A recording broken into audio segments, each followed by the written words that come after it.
নমস্কাৰ প্ৰিয় দৰ্শক, আজি এই ষ্টুডিঅ' পৰ্যায়ত উপস্থিত হৈছে সমাজকৰ্মী সংগ্ৰামী নাৰী আৰু সমাজলৈ বহু অৱদান আগবঢ়োৱা মৰিগাঁৱৰ এগৰাকী প্ৰভাৱশালী নাৰী পদ্মা শইকীয়া, নহয় জানো? প্ৰিয় দৰ্শকবৃন্দ, আমি আজি পদ্মা শইকীয়া বাইদেউৰ লগত বহু কথা আলোচনা কৰিম, বুজিম আৰু অনুভৱ কৰাৰ প্ৰয়াস কৰিম। বাইদেউ, পদ্মা শইকীয়া বাইদেউ, আপোনাৰ জন্মৰ কথা কওকচোন। জন্ম শৈশৱ? হয়, মোৰ জন্ম লখিমপুৰ জিলাৰ ঢকুৱাখানাত। হয়। তাৰপিছত মই মৰিগাঁও জিলালৈ বিয়া হৈছিলোঁ। হয়। মোৰ হাজবেণ্ড আছিল মৰিগাঁও ইলেক্ট্ৰিচিটি বৰ্ডৰ এজন কৰ্মচাৰী আছিল। হয়। তেওঁ এটি দুৰ্ঘটনাবশতঃ আজি 1 বছৰ আগতে মৃত্যু হৈছে। হয়। তেওঁ মৃত্যুৰ আগতে মোক মানে সংস্থাপন দি গৈছিল বুলিয়ে ক'ব লাগিব। হয়। সৰুকৈ এটি ব্যৱসায় আৰম্ভ কৰিছিলোঁ, ব্যৱসায়টো আচাৰৰ ব্যৱসায়। হয়। তেওঁৱে মোক এইখিনি কৰি থৈ গৈছিল বুলি মই আপোনাৰ আগত ব্যক্ত কৰিছোঁ। হয়। তাৰপিছতে মই লাহে লাহে আৰম্ভ কৰি আজি মই বৰ্তমান গুৱাহাটীতে মই কাহিলীপাৰাত মই প্ৰতিষ্ঠিত হৈ এখন দোকান দিম। হয়। আপোনাৰ দোকানখনৰ নাম? মোৰ দোকানখনৰ নাম সোৱাদ। সোৱাদ। হয়, সোৱাদ ন? যিটো আপুনি ব্যৱসায়িক ভিত্তিত আৰু আপোনাৰ চাগে অসমত প্ৰায়বোৰ ঠাইতে আপোনাৰ আচাৰৰ মানে আপুনি কি কি আচাৰ বনায়? মই আচাৰ বনাওঁ বেম্বো চুপ, আমাৰ অসমীয়াত বাঁহগাজ বুলি কয়, আৰু ইমলি আচাৰ বনাওঁ। হয়। জলফাই, বগৰী, ভোট জলকীয়া, তেনেদৰে মানে আমাৰ অসমীয়া যিখিনি বস্তু, আমাৰ কঁঠাল আৰু বন্ধাকবি, মানে যিমানখিনি বস্তু আমি সদ্যহতে ব্যৱহাৰ কৰি থাকোঁ, সকলো বস্তুৱে মই বনাবলৈ প্ৰয়াস কৰি আছোঁ। যিবিলাক মেলা হয় আমাৰ অসমৰ জগতে হওক বা বিভিন্ন মেলাবোৰ হওক বা কোনোবা অনুষ্ঠানত, তেতিয়া আপুনি দোকান দিয়েনে? হয়, দিছোঁ। দিছে? মই প্ৰথম দিছোঁ গুৱাহাটীত দিছোঁ। হয়। গুৱাহাটীত মই লখৰাত দিছিলোঁ। হয়। প্ৰথম মোৰ ষ্টাৰ্টিং লখৰাৰ পৰা আৰম্ভ হৈছে। হয়। তেতিয়া মই তাতে মই কৈছোঁ আপোনাৰ আগত, মোৰ মানে এটা ব্যক্তিগত কথা কৈছোঁ আপোনাৰ, সেইটো মানে মোৰ খুব ভাল লগা এটা অনুভৱ মানে। হয়। হয়। মই লখৰাত যেতিয়া প্ৰথম দোকান দিছিলোঁ, মই 55,000 টকা মই ইনকম কৰিছিলোঁ। খুব ভাল। এগৰাকী মহিলাৰ বাবে এইটো খুব ভাল। সেই 55,000 টকাৰে মই মোৰ লগৰ যি দুগৰাকী কৰ্মচাৰী আহিছিল, দুগৰাকীকে লৈ আহিছিলোঁ। তেওঁলোকক মই অলপ বিতৰণ কৰি দিলোঁ। তাৰ উপৰি নিজেও অলপ ল'লোঁ। সেয়াৰ পৰা মই আৰম্ভ কৰি আজি মই এখন দোকান ভাড়ালৈ লৈ মই ডেইলি মই 200 টকাকৈ দিব লাগে ভাড়া দোকানখনত, আৰু ঘৰ ভাড়া দিব লাগে 3,500 টকা। তাৰ উপৰি মই নিজে 200 টকাকৈ মই এটা বক্স কিনি লৈছোঁ, 200 টকাকৈ মই জমা কৰোঁ।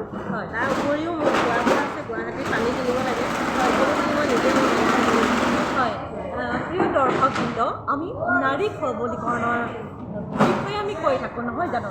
কিন্তু হাতে কামে দেখাই দিয়া হৈছে সমাজৰ বাবে আটাইতকৈ আদৰণীয় বিষয়। এই পদ্মা শইকীয়া বাইদেউ তেনেকুৱা এগৰাকী নাৰী। বাইদেউ, আপোনাৰ পৰিয়ালত আৰু কোন কোন আছে? মোৰ পৰিয়ালত মোৰ হাজবেণ্ড, তেখেতৰ নাম কি আছিলে? তেওঁৰ নাম আছিল কুমুদানন্দ মেধি আছিলে। তেওঁ মৰিগাঁও ইলেক্ট্ৰিচিটি বৰ্ডত আছিলে। হয়। তাৰপিছতে মই আছোঁ। মোৰ এতিয়া বৰ্তমান মা দেউতাহঁত আছে, মোৰ লগতে আছোঁ। মৰিগাঁও অহা-যোৱা কৰি থাকোঁ, নাযাওঁ বুলি কোৱা নাই।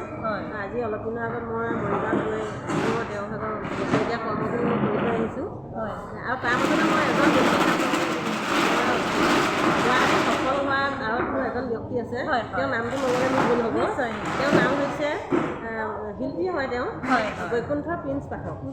শুনিছে ন? তেখেতে মোক ঢকুৱাখানালৈ মাতি আনিছিল। এটি নাৰী সংগঠনৰ যোগেদি নদী আৰু নাৰী বুলি আমাৰ এটি সংগঠন আছে।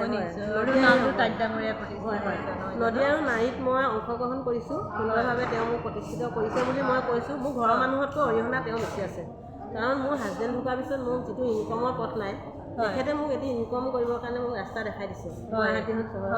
আৰু তেওঁৰ লগতে মই আছোঁ, PG ৰুমত থাকোঁ। তেওঁলোক মোৰ কাষতে থাকে। তেওঁ বহুতখিনি খুব ভাল কথা। প্ৰিয় দৰ্শক, আমি জানিলোঁ যে তেখেতে যি সবলীকৰণ, নাৰী সবল সংগ্ৰামী ভূমিকা গ্ৰহণ কৰিছে, তেখেতৰ মানুহজন প্ৰয়াত হোৱাৰ পিছতো এগৰাকী নাৰী কেনেকৈ স্বনিৰ্ভৰশীল হ'ব পাৰে, লগতে পৰিয়ালবৰ্গকো সহায় কৰিব পাৰে। এতিয়া সুধিম পদ্মা শইকীয়া বাইদেউৰ এই তেখেতৰ যি হাতৰ কাম, যি আচাৰ বনোৱা, সেয়া ব্যৱসায়িক ভিত্তিত ইতিমধ্যে প্ৰসাৰত লাভ কৰিছে সোৱাদ দোকানৰ যোগেদি। এতিয়া ব্ৰেণ্ডটোৰ নামো সোৱাদে হয়। হয়। FPO অৰ্ডাৰ আহিছে, ফুড প্ৰডাক্ট অৰ্ডাৰ আহি গৈছে, নহয় জানো? এতিয়া আমি সুধিম তাৰ বাহিৰে আৰু কি ভাল পায় পদ্মা শইকীয়া বাইদেউ? মই ভাল পাওঁ, গান চান শুনি ভাল পাওঁ। আৰু এনেই এতিয়া সমাজৰ কামত ঘূৰিছোঁ, নাৰী আমি সংগঠনত ঘূৰিছোঁ, নদী আৰু নাৰীত মই আছোঁ। হয় তাৰ যোগেদিও মই আজি কেইদিনমানৰ আগতে এপ্ৰিলৰ 5 তাৰিখে আমি চচলত এটি ধৰ্ণা দি থৈ আহিছোঁ বৈকুণ্ঠ প্ৰিন্স পাঠক। এই ধৰ্ণাটো কিহৰ বাবে ধৰ্ণাটো হৈছে আমাৰ নাৰী সুৰক্ষিত নহয়। হয় আমাৰ অসম চৰকাৰে এটা কি ঘোষণা কৰিছিল যে পৰকীয়া প্ৰেমক আমি সুৰক্ষা দিব নোৱাৰোঁ বুলি কৈছিল। হয় গতিকে আমি আমাৰ সংগঠনটোৱে মানে আমাৰ নাৰীক মানে সুৰক্ষা দিবৰ কাৰণে আমি সেইখিনি তেওঁলৈ স্মাৰক পত্ৰ পঠাইছোঁ যে পৰকীয়া প্ৰেমটো কৰিব নোৱাৰিব। হয় এখন সংসাৰ থকাৰ পিছত এজন ব্যক্তিয়ে গুৱাহাটীত থাকি ভাড়াঘৰত তেওঁলোকে অন্য এগৰাকী নাৰীৰ লগত মানে বৰ্তমান সমাজৰ ভাইৰাছ হৈছে হয়, পৰকীয়া পৰকীয়া প্ৰেম। প্ৰেম। এখন সংসাৰ সম্পূৰ্ণৰূপে ধ্বংস কৰিলে আৰু উপযুক্ত বিষয় এটা আপোনালোকে হস্তগত কৰিছে। হয়, আমি স্মাৰক পত্ৰ দিয়া হৈছে মুখ্যমন্ত্ৰীলৈ। দুই এদিনতে আমাৰ ৰিজাল্ট আহিব। হয় তাই আমাৰ মুখ্য সচিবে বৈকুণ্ঠ প্ৰিন্স পাঠক। বৈকুণ্ঠ প্ৰিন্স পাঠক তেখেতক আমি আমাৰ চেনেলৰ যোগেদি ধন্যবাদ জ্ঞাপন কৰিছোঁ ইমানখিনি উদ্যোগ গ্ৰহণ কৰাৰ বাবে। এতিয়া বাইদেৱে বহুতখিনি অৱদান আগবঢ়াইছে। বাইদেৱে ক'লে বাইদেউ আপোনাৰ যি তাৰমানে শিক্ষা জীৱনৰ বিষয়ে মোৰ শিক্ষা জীৱন ঢকুৱাখানাৰ পৰাই আৰম্ভ হৈছে। মই ঢকুৱাখানা মোৰ নিজৰ গাঁৱতে মই LP স্কুল পাছ কৰিছিলোঁ। তাৰপিছতে মই মেট্ৰিক পাছ কৰিছিলোঁ। আমাৰ তাৰে হাই ছেকেণ্ডেৰী এখন আছে পশ্চিম ঢকুৱাখানা হাই ছেকেণ্ডেৰী। তাৰপিছত মই হাই ছেকেণ্ডেৰী পাছ কৰিছিলোঁ মই ঢকুৱাখানা হাই ছেকেণ্ডেৰী পৰা। হয় হয় এতিয়া আপোনাৰ ভাল লগা এটা গীতৰ কলি নহ'লে কবিতা নহয় কি শুনাই দৰ্শকক কিবা এটা শুনাব লাগিব। শুনি ভাল পাওঁ, কেতিয়াবা মাজে মাজে গুণগুণাওঁ। তাৰ মাজতে অকণমান গুণগুণাই দিছোঁ, অকণমান এলাইন গুণগুণাই দিছোঁ আৰু হয় হয় আপোনালোকে কেনেকুৱা হয় শুনিব। কুঁহিপাত যেন কোমল কোমল তোৰ ফুলকলি যেন হাঁহি কিনো নাম দিওঁ তোক ৰাংঢালী মোৰ লাহিনে পাহিনে বাহি লাহিনে পাহিনে বাহি কুঁহিপাত যেন কোমল কোমল তোৰ ফুলকলি যেন হাঁহি কিনো নাম দিওঁ তোক ৰাংঢালী মোৰ লাহিনে পাহিনে বাহি।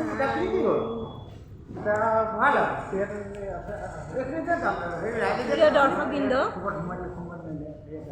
নিশ্চয় গানটো শুনি ভাল পালে, আমি ভাল পালোঁ। এতিয়া বাইদেৱে জীৱনকালত লাভ কৰা সন্মান বঁটাৰ বিষয়ে অকণমান কওকচোন। হয়, মই মৰিগাঁও মই হাজবেণ্ড জীৱিত অৱস্থাতে মই এটি বঁটা পাইছিলোঁ।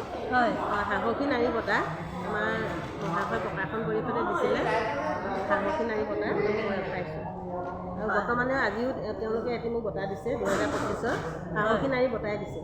হয় এয়া আমি মহাশয় প্ৰকাশনীত যি আজি বঁটাৰ বিতৰণী অনুষ্ঠান আয়োজিত কৰিছিলে এইটো সাংস্কৃতিক সাংস্কৃতিক মাছ খোৱাৰ ইয়াত আজি এখন বৰ্ণাঢ্য অনুষ্ঠান হৈ গ'ল, সুন্দৰ বঁটা প্ৰদান অনুষ্ঠান।